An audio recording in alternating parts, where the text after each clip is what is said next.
You're listening to an Airwave Media Podcast.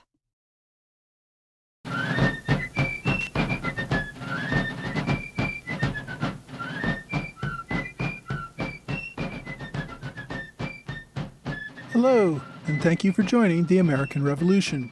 Today, episode 102, Cherokee War in the South. While the British were focusing their forces on New York, and to a lesser extent Canada, the southern colonies/states could not take it easy. Southerners had defeated an organization of Tory militia at Moores Creek Bridge in North Carolina in February 1776. They had then defeated the regulars at Fort Sullivan outside of Charleston, South Carolina in June. But even with the Tories captured and dissipated, and the British Army and Navy chased back north in abject failure, there was still one hostile group with which to contend. On July 1, 1776, the Cherokee began a series of coordinated raids on western settlements all through Georgia, the Carolinas, and even Virginia.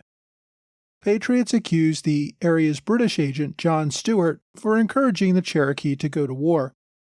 Stuart had tried to encourage the Cherokee to fight in 1775 and early 1776, even supplying them with ammunition. But Stuart had been forced to flee from his home in Charleston to St. Augustine, Florida, in early 1776. Stuart had made clear that the British would be happy if the Cherokee attacked rebel forces, but he now had to operate from afar. To make things even more difficult, the Patriots kept his family under house arrest in Charleston. Another loyalist named Alexander Cameron, who had a Cherokee wife, was apparently more active in motivating the Cherokee to go to war. When he left his farm to join the Cherokee in the spring, many were concerned that his intentions were to start a Cherokee uprising. Those concerns proved correct, though Cameron was far from the only instigator. The Cherokee did not need much provocation. They believed, correctly, that the colonists would continue to push them further west out of their lands. The main reason they had not fought back already was a fear that the colonists would win a military confrontation, as had happened during the Cherokee Uprising in 1760, something I discussed way back in episode 15. Now the British Indian agents only had to say, "Go for it." Britain would not back up the colonies because the colonies were in rebellion, so the Cherokee saw the opportunity to fight back. The most recent incident that convinced the Cherokee of the need to fight was the Treaty of Sycamore Shoals, which was signed in March 1775. There, a group of colonists from North Carolina, with Daniel Boone acting as their agent, agreed to purchase about 20 million acres of land, covering most of what is today Kentucky and part of northern Tennessee. In exchange, the various tribes received roughly 10,000 pounds sterling in cash, debt forgiveness, and trade goods. At the time, the treaty violated the King's Proclamation of 1763, which forbade colonists from moving into lands west of the Appalachian Mountains. Many Cherokee chiefs also objected to the treaty and refused to sign. Those who did agree took all the cash and prizes offered. Many of those later argued that they thought they were simply granting hunting and travel rights over the territory or temporary leases, not exclusive ownership. By 1776, most Cherokee recognized that enforcement of the treaty would spell their doom. Cherokee chiefs from all over the region met with each other and debated the merits of an all-out attack. They were convinced that military victory was the only way to prevent further colonial encroachments onto their land. Also in attendance were representatives of the Iroquois, who still maintained official neutrality. However, those attending the conference encouraged the Cherokee to go to war and told the assembled about Patriot attacks on Iroquois settlements farther north. Delaware and Shawnee representatives from the Ohio Valley had similar stories to tell. British agents let it be known that they would supply arms and ammunition. They also hoped the Cherokee would coordinate their attacks with General Clinton's attacks on the coast, which I already discussed in the Battle of Fort Sullivan, fought at the end of June. Seizing the opportunity while the colonists and British were still divided, The summer of 1776 seemed like an ideal time for the Cherokee to reassert control and take back their portion of the frontier. With British logistical support and promises that the king had no objections to them retaking this territory, this was their best opportunity to push back the colonists and reclaim their land. The Patriots were well aware of the Cherokee support for the Tories in the western parts of the colonies, and had also heard stories about the plans to go for an all-out war. In June, the Patriot militia sent a small contingent of 33 men, led by James McCall, to visit Cherokee villages in the Carolina backcountry. Their purported mission was to negotiate for the return of stolen property on earlier raids. Their true secret mission was to capture the British Indian agent Alexander Cameron and bring him back as a prisoner. They met with several villages without incident. On the evening of June 26, McCall met with a group of elders at the Cherokee village of Seneca. There, a group of warriors burst into the room and took him prisoner. At the same time, another group attacked his soldiers, who were camped just outside of town. The Cherokee killed 4 men, but the rest escaped, spending the next few weeks quietly making their way back east to friendlier territory. Captain McCall remained a prisoner for several months, regularly threatened with torture and death. Months later, he was able to make his escape with the help of a friendly female Cherokee and made his way to Virginia. The July 1st attacks struck all along the western borders of the southern colonies, hitting isolated farms and villages, ruthlessly killing men, women, and children. They took some prisoners to return to camp as slaves. The Cherokee tortured some of the prisoners to death, including children. There was a reason why settlers genuinely feared the natives. The Cherokee were clearly siding with the British in their attacks, not striking at colonists randomly. Loyalist farms and towns marked their homes with Passover poles, basically a pole with a white cloth wrapped around it, so that Cherokee would know to pass over them without harm. As for the Patriots, anyone not killed in the first strike fled to area forts for protection, while the militia mobilized to do battle. These attacks came right on the heels of the American victory at Fort Sullivan at the end of June. General Charles Lee was still in the Carolinas when the attacks began. As commander of the Southern Department, Lee provided some strategic advice, but did not seem ready to deploy his Continentals anywhere or march himself into the field of battle. Remember, he remained near the coast, moving down to Savannah at one point. He planned to attack British outposts in Florida, but nothing seemed to come of it.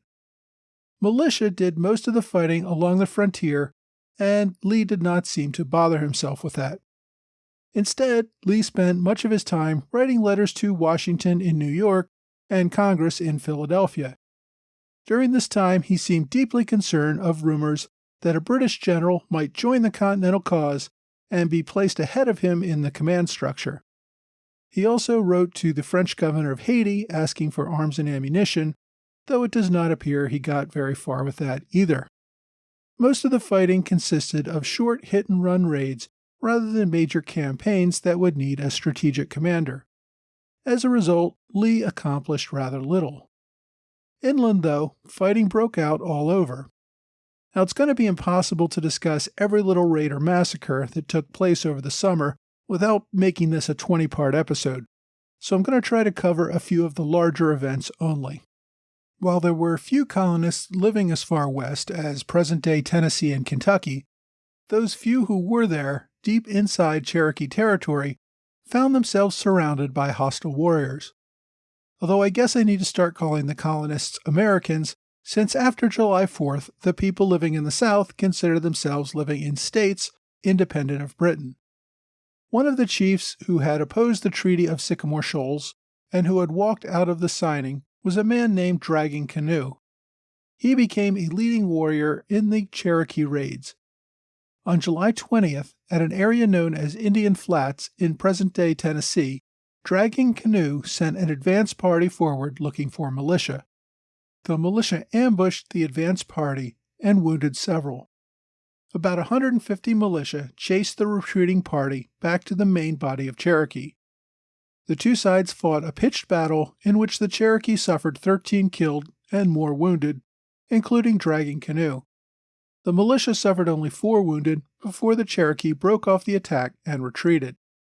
Around the same time, the Cherokee began to lay siege to another inland fort where a small group of Americans had gathered for protection.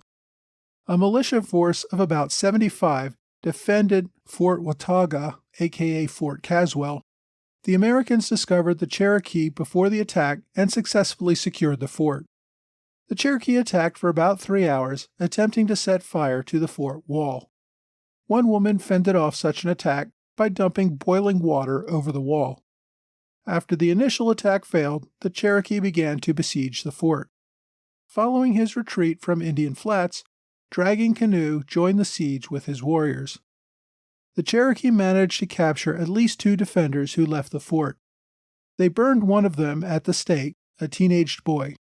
They also planned to burn a captured woman, but relented when another longtime female prisoner who lived with the Cherokee for years begged them not to kill her. After about 2 weeks, a large militia relief force arrived to break the siege.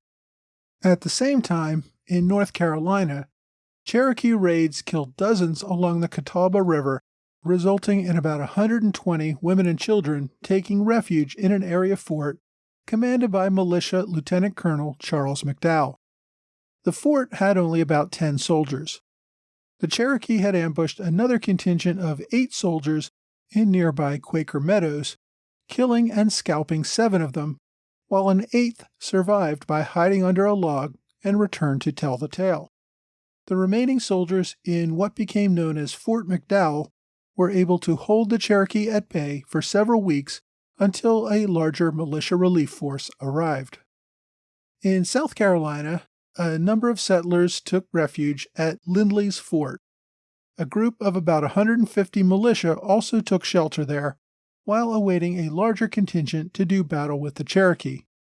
At about 1 a.m. on the morning of July 15th, a group of nearly 200 attackers, about half Cherokee and half Loyalist militia, attacked the fort, thinking it was only civilians, and not realizing that the militia had entered the fort only a few hours earlier. Both sides traded shots all night until the attackers learned of a much larger relief force that was on the way. They broke off their attack and left the fort, but the much larger relief force of around 430 Patriot militia pursued them and captured 13 of the attackers. The prisoners were shipped to the jail at 96. North Georgia also saw some raiding, but much of the frontier was spared by the fact that the mostly Creek Indians lived there, not Cherokee. The Creek had debated going to war alongside the Cherokee.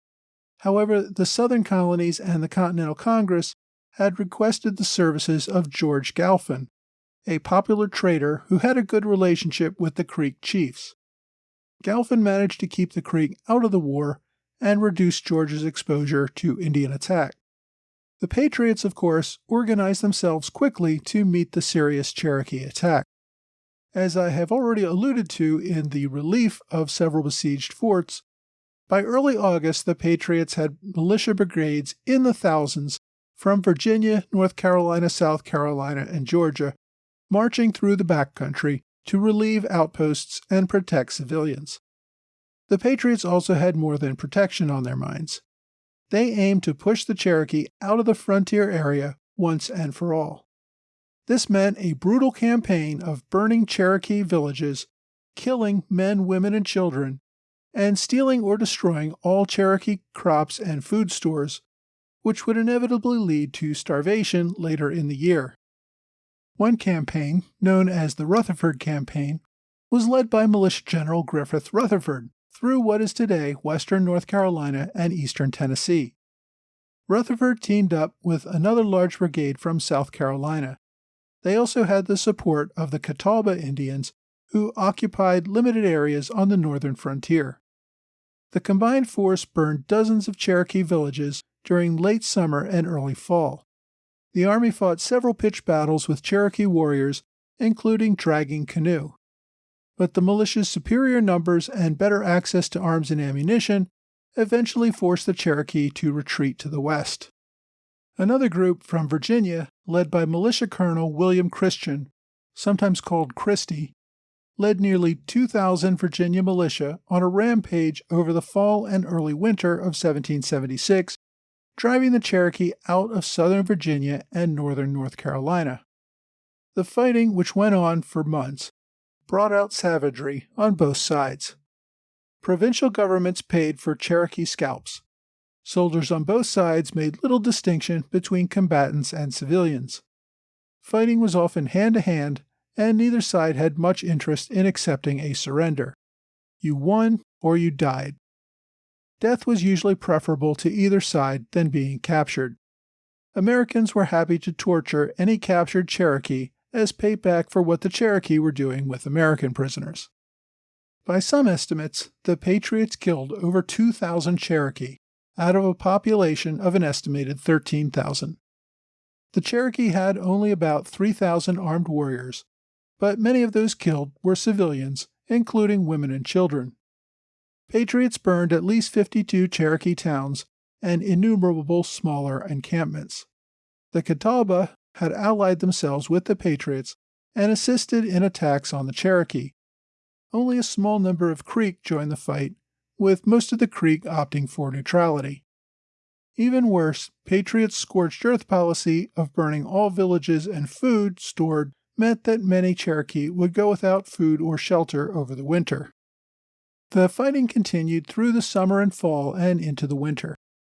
General Lee worked out a plan with General Moultrie to mount an expedition against St. Augustine in Florida. This was where the British Indian agents continued to operate and attempt to encourage the Indians to fight the Patriots. Other agents operated out of Pensacola and Mobile, but those were farther away. St. Augustine also held some prisoners of war, making it an attractive target for the Continental Army. As I mentioned before, General Lee had actually set off on an expedition against St. Augustine in September, but opted not to see the offensive through after he received orders to return to New York. About the same time, General Moultrie received notice that the Continental Congress had granted him a commission as a brigadier general in the Continental Army. General Moultrie mounted several expeditions to St. Augustine, but resistance from the Creek Indians, the offensive measures by British regulars in St. Augustine, and most importantly, malaria outbreaks among the soldiers caused all of the expeditions to turn back before reaching St. Augustine. By spring 1777, most of the older chiefs were ready to make peace with the Americans, ceding land and returning captured property. In May, the South Cherokee signed the Treaty of DeWitt's Corner, where the Cherokee ceded almost all their land in what is today South Carolina, as well as parts of Georgia. In July, the Middle and Northern Cherokee, at the Treaty of Long Island of Holston, confirmed the cession of the lands from the Treaty of Sycamore Shoals, as well as additional lands in Virginia and North Carolina. In total, the treaties to end hostilities cost the Cherokee over 5 million acres of land. The treaties also required the Cherokee to return any prisoners, as well as any stolen horses, runaway slaves, or other property. They further agreed to turn over any loyalists or British agents to Fort Rutledge for trial. Beyond land, one chief even offered 500 warriors to fight alongside the Patriots against the British, though the Americans declined this offer. The final article of the Treaty of DeWitt's Corner ended with, "The hatchet shall be forever buried, and there shall be a universal peace and friendship established between the Cherokee and South Carolina and Georgia." So yeah, after this treaty, a close and tender relationship would grow into peace and harmony between the two groups. Except there was no way that would happen, and no one seriously believed it, even at the time. Many of the younger warriors refused to surrender, although they could not continue to fight in the face of overwhelming forces.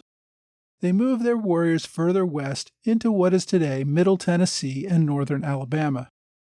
Dragging Canoe was one of these chiefs. He formed a confederacy of displaced Tories, his own Cherokee, as well as members of the Chickasaw, Choctaw, Creek, and Shawnee tribes, who all wanted to continue the fight against the settlers. They would continue to raid and attack settlements for the remainder of the war, and would continue for more than a decade after the British recognized American independence. So once again, the Cherokee battling the settlers only led to another large loss of land, just as it had in 1760. Beyond that, the raids accomplished almost nothing for the British, except perhaps tying up a few munitions, men, and supplies that might have been deployed further north. But the Continental Army did not deploy any troops south beyond those who probably would have been there as a guard against British coastal landings anyway. Most of the fighters came from local militia. If anything, the attacks mostly provided the militia with combat experience that benefited them when the British tried to attack the South a few years later. The experience also meant that the Cherokee would be unwilling to engage and cooperate with British regulars during that later invasion. The Cherokee had been weakened and also had no assurances that future cooperation would not result in the loss of even more land and property to the southern states. Next week, we head north again, where General Howe finally engages the Continental Army at the Battle of Brooklyn.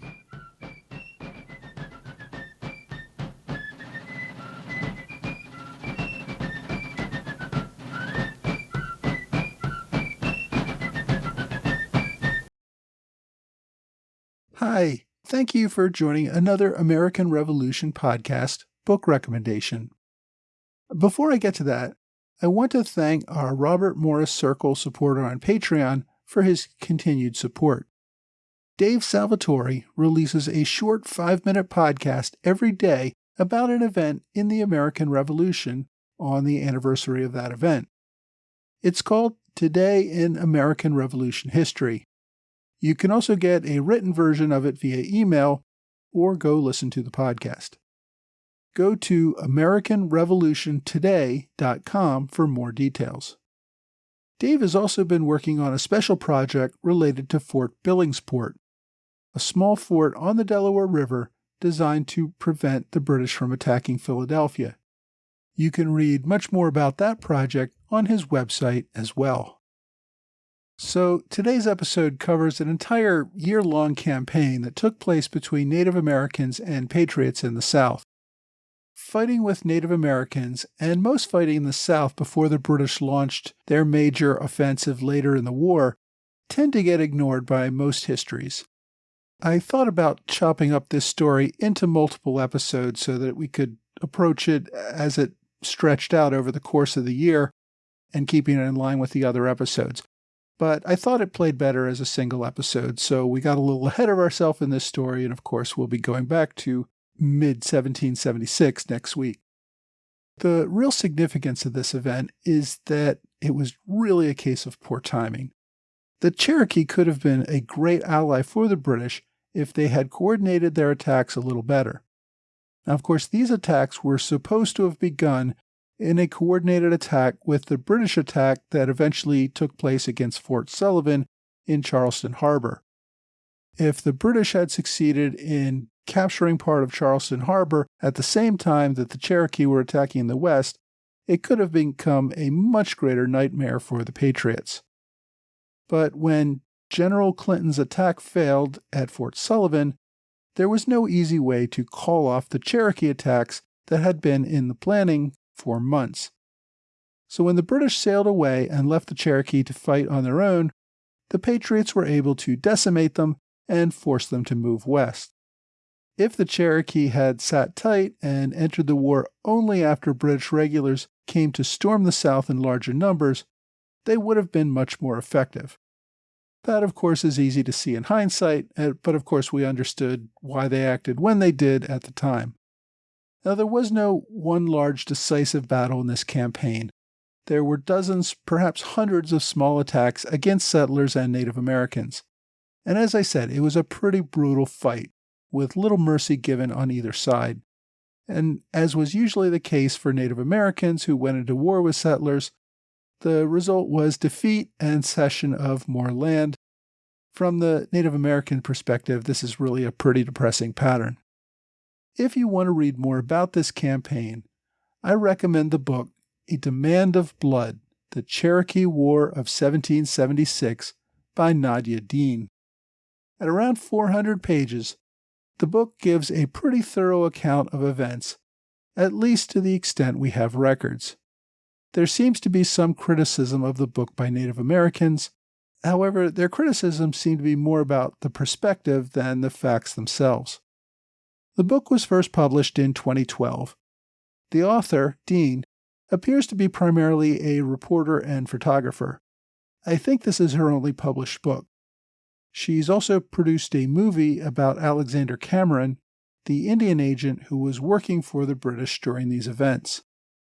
There is a lot more detail to read, and as I said, I covered many months in one short episode, so if you want to go back and read all the details about this event, Dean's book, A Demand of Blood, is a great option. My online recommendation this week is another good website, ncpedia.org.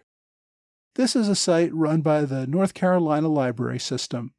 It has a wide variety of articles dealing with North Carolina history. I've cited a few of these articles in today's episodes and also in many previous episodes dealing with North Carolina events. If you're searching for things related to North Carolina history, ncpedia.org is a great place to start. Well, that's all for this week. I hope you will join me again next week for another American Revolution podcast.